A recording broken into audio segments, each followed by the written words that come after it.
अभी आप जहां पर खड़े हैं, अभी आप जहां पर भी खड़े हैं, जिस उम्र के पड़ाव पे खड़े हैं, जिस पोजीशन पे खड़े हैं, आप बताओ अभी किस चीज से बचना है? अभी भी किसी न किसी चीज से बचने के लिए अंतर मन कहेगा, और उस चीज से बच गए तो जीवन का सौभाग्य है। दीक्षा दिवस पर गुरु महाराज ने उद्बोधन दे दिया, उन्हें ना भूलो, जिनसे बचना है वक्त वक्त पे।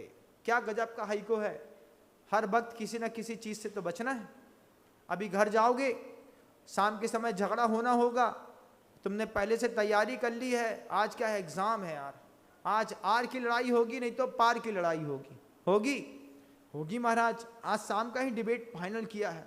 आज बड़ी बहू आ रही है, आज ये छोटे लाला भी आने वाले हैं, समधी को भी बुला लिया है, साड़ू को भी और फूफा को भी। आज घर में शाम को होगा, बच जाओ, वक्त वक्त पे बच जाओ, बचने में फायदा है। अपनों को तोड़ने से कुछ नहीं मिलता, इस बात को जीवन में याद रखना। और आचार्य जी कहते थे, जब लगे कि अपनों को तोड़ना पड़ेगा तो फिर अपने से और अपनों से, दोनों से ऊपर उठना सीखो। किससे किससे? अपने से भी और अपनों से भी। तुमको पता है तुम्हारे घर में विवाद होता है, शादी हुई, एक ही लड़का था बेचारा, शादी हो गई, बहू आ गई, बहू आने के बाद अब लड़का जैसे ही, लड़का कमाओ पूत, अच्छा स्मार्ट, माँ को गर्व हमारा लड़का हीरो दिखता है, और उस महिला को भी गर्व कि हमारा पति हीरो दिखता है। दोनों को लगे, एक को लगे हमारा पति अच्छा कमाता है, एक को लगे हमारा बच्चा अच्छा कमाता है। अब एक ही चौका, एक ही चौके में वो पति के लिए तंदूरी रोटी बना रही है पत्नी, और वो उसके लिए पिज्जा बर्गर जैसा कुछ और बना रही है, बेटा उम्बा मराए तुम खा लो। अब वो दोनों परस रही, और चौके में दोनों एक साथ बना रही, एक के लिए बना रही, और दोनों चौके में झगड़ रही। किस बात का? मम्मी जी आप चिंता मत करो, हम उनको समझते हैं, हम खिला देंगे।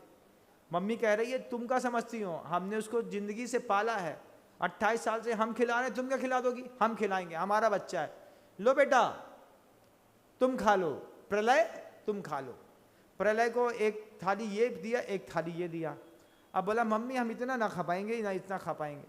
जैसे मम्मी से बोला हम इतना ना खा पाएंगे तो मम्मी नाराज, लड़का बदल गया, बहू का हो गया। अब ये भी दिक्कत है, भारी मुसीबत, संसार में रहने पे इतनी माथा पच्ची है, इस बाहर निकलने में कितना आराम है। यहाँ आके बैठ जाओ, बड़ा आराम है, तुम्हें जो देना है सो दो, नहीं देना है तो मत दो भैया, हम तो पानी पियेंगे, बाद में लाट में उठेंगे और चले आएंगे। अब लड़के ने सास के, बहू माँ के हाथ का खा लिया तो बहू परेशान, तुमने मम्मी के सामने हमारी बेइज्जती कर दी, हमने मम्मी से कहा कि ये यही खाएंगे, तुमने मम्मी का खा लिया। हाँ तो भैया शाम को तुम्हारे हाथ का खा लेंगे, सुबह तुम्हारे हाथ का खा लेंगे। ऐसे कैसे खा लेंगे? शाम को भी हमारे हाथ का खा लेंगे, सुबह भी हमारे हाथ का खा लेंगे, कसम खाओ तुम हमको, तुम्हारी कसम है हमको। ले भैया, यहाँ पर ये झगड़ा, बेचारा अकेली जान हैरान, जैसे मथानी को दोनों तरफ से खींचो तो रस्सी का क्या बिगड़ता है, बिगड़ता तो मथानी का माथा घूम जाता है। लड़का बोलता है एक दिन जाकर के, दोनों के पैर एक साथ पड़े, या देवी सर्वभूतेषु ज्ञान रूपेण संस्थिता, या देवी सर्वभूतेषु शक्ति रूपेण संस्थिता, नमस्तस्यै नमस्तस्यै नमस्तस्यै नमो नमः। दोनों का नमस्कार है। बोले क्या है? हम बाहर से खा के आया करेंगे। जैसे ही उसने कहा हम बाहर से आके खाया करेंगे, तो फिर वो कहता है तुम दोनों तय कर लो कौन हमको खिलाएगा कौन हमको नहीं खिलाएगा, हम झगड़ा पसंद नहीं करते हैं। और फिर एक दिन उसके सामने झगड़ा हो गया, तो आराम से बैठ के खा रहा था, हम पहुंच गए, हमने कहा क्या चल रहा है? अरे बोले झगड़ा चल रहा है महाराज। हमने कहा काहे चल रहा है? बोले मेरे लिए तो दोनों प्रिय है, ना मैं अपनी माँ छोड़ सकता हूँ ना मैं अपनी वाइफ छोड़ सकता हूँ। तो हमने कहा तुम दोनों ही झगड़ लो आपस में। तो ये चलता रहता है। ये तटस्थ महापुरुष बहुत अच्छे हैं संसार में। आप तटस्थ हैं कि एक का पक्ष लेते हैं? पक्ष लेते हैं महाराज। किसका लेते हैं? किसका लेते हैं? बताओ जल्दी, पाप पड़ेगा तुमको।